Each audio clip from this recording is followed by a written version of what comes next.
Magandang araw sa inyong lahat mga boss idol. Ang video natin for today's ay ituturo ko sa inyo kung paano gumawa ng Somda Dart Stand. Boss idol, ipapakita ko sa inyo ang mga gagamitin para makabuo tayo ng bagong Dart Stand Somda version Dart Stand. Mga gagamitin: welding machine, welding rod, bakal na angle bar grinder, bar ina, martilyo, micrometer, swallow, tornilyo, visprep at plywood na ang sukat 2x4 at isama na rin natin ang paintura, paintbrush at ruler paint at syempre mga boss idol, sukat ng bakal patayo 7 feet, ang taas 2 feet naman lapad nito, tapos sukat ng paan nito 2 feetong 2 feet kabilaan at ang brace sa likod 5 feet naman ito. Ayan boss idol, kumpleto na ang mga sukat nito. Shoutout nga pala kay boss idol Babin Perez Celso, isa sa mga iniidolo natin sa larong dart, from Tondo, Manila, Philippines, at siya nagpapagawa ng dart stand na ito.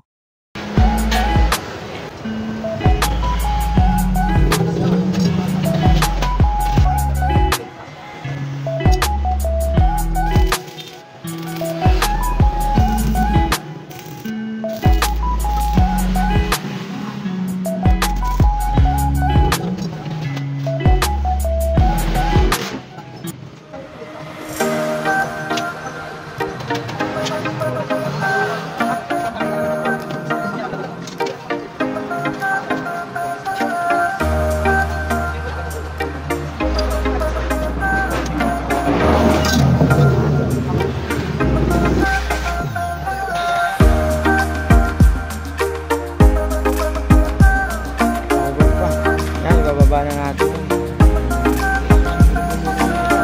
Bababa na idol.